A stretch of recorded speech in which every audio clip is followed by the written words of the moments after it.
We all set goals for ourselves and for our businesses. However, too few of us actually achieve those goals, and it's not for a lack of trying. Hello, my name is Daniel Hindi, and today I'm going to give you the 5 tips on how to start achieving your business goals.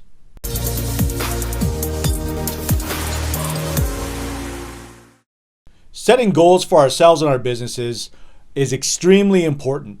However, it is pivotal to identify the difference between goals and objectives. Just like everyone else, early in my career, I suffered from not achieving my goals, whether that was personal, on a project basis, or on my business. After years of struggling and trying out different methods, I finally found out what worked. Part of my experience came through experimentation, but a lot is also learning from other people's experiences and fully appreciating all the information that's available to us on the internet and through books.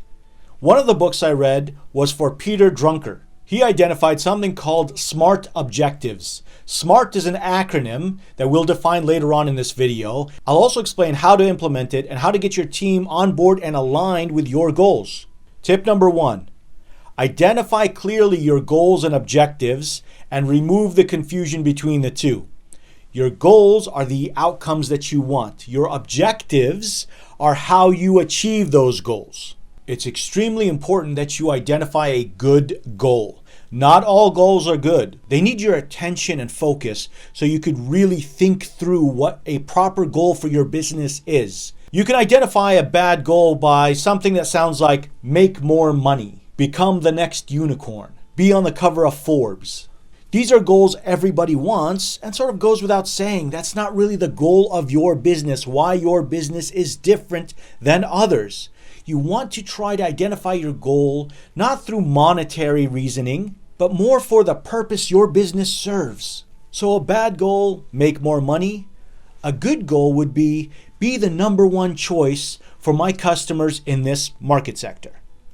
Now the idea is you specified the market sector that you're in and you want to be the number one choice for your users. If you're struggling to identify the mission, vision, and goal of your company, I highly recommend that you go watch Start With Why for Simon Sinek.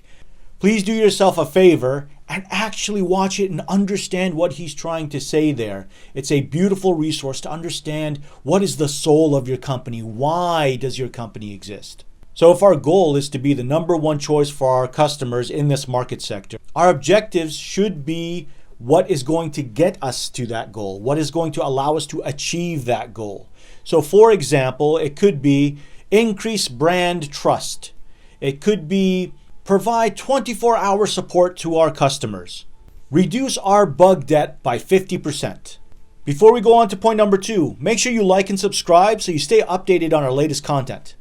The second tip is to make sure you break down your objectives into SMART objectives. Peter Drucker did a really good job on how to define your objectives properly. SMART is an acronym: specific, measurable, achievable, realistic, and timely. You start off by being specific. Outline a clear statement that defines what is required. Measurable. A clear unit of measurement, preferably through numerical terms, that can identify progress and completion of the objective. Achievable. Objectives must be challenging yet achievable, where you're happy with the outcome, but your team is willing to commit to it. Realistic. Managers should focus on objectives, and the team members should focus on initiatives to achieve those objectives. Timely. This means to set a specific date of achievement that must be agreed on and met. When you set out to make an objective, make sure that it's specific, that you can identify whether you have achieved it or not. Make sure it's measurable, that it's not something that's infinite. Keep customers happy. What does happy mean? Make our product better. What does that mean? How much is better? Make sure that your team deals with the initiative, because sometimes the method that we may impose on our team isn't realistic. It can't be achieved in that time, which brings us to the last step, which is timely. Make sure you set deadlines for everything so that your team achieves them. Tip number 3, identify clear KPIs, key performance indicators.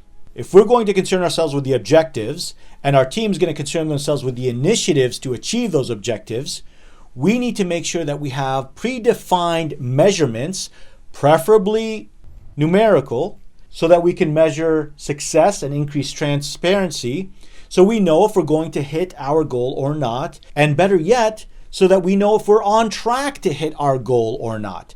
If we have a KPI, for example, to reduce our bug log by 50%, and let's say we had 100 bugs, so 50% of that is 50 bugs, and we have 1 month to finish 50 bugs. I know I threw a lot of numbers out there, stay with me.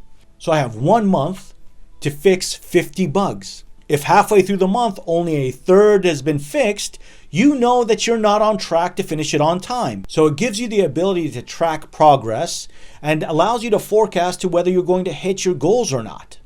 It's time for a challenge.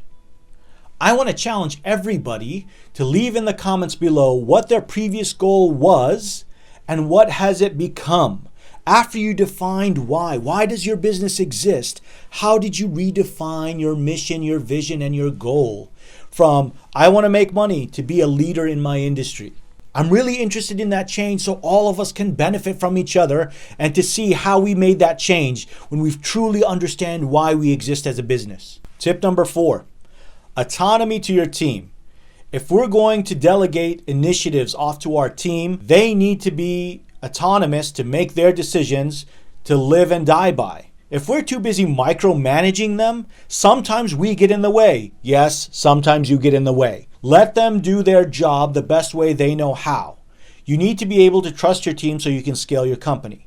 The other reason is if you're always micromanaging them, you're also the excuse on why they didn't achieve their goal. The common excuse is because I did what you told me to do. So make sure your team is autonomous and owns an initiative. You can own multiple initiatives, that's fine, but that they own something and the success of this initiative is tied to their efforts uniquely. And trust your team to deliver. If they don't deliver, that's another subject. But give them the opportunity to succeed. Tip number 5, accountability.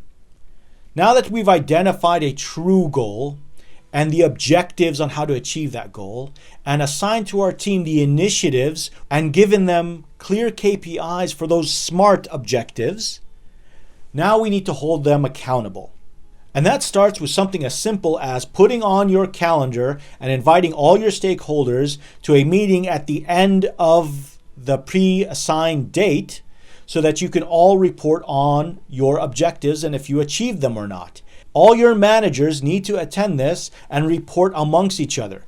It also creates friendly competition amongst your managers to see who achieved their goals and who didn't. Pro tip here, if you want a B, ask for an A. So if they fall a little bit short, you're at least in a passing grade. But if you ask for a C, most likely they'll come back with failure. Now, when you hold this meeting, make sure you do a retrospective. Understand the objectives that were met and the objectives that weren't met and why. What did we do well? What did we do poorly? And how can we adjust? And then set your next set of objectives, whether that's for the next month or the next quarter. Make sure you set that up and take the learnings that you had from the first time around so that you're trending towards success. So as a quick recap, make sure you define your goals, have SMART objectives, set key performance indicators for all your initiatives, give your team autonomy, but hold them accountable. I hope this video helps you achieve your goals. Let's build great things together. If you like this video, don't forget to like, comment, and subscribe to keep up to date with our latest content. If you do so, you'll also be entered into a raffle where you can win some BuildFire merchandise. Thanks for watching.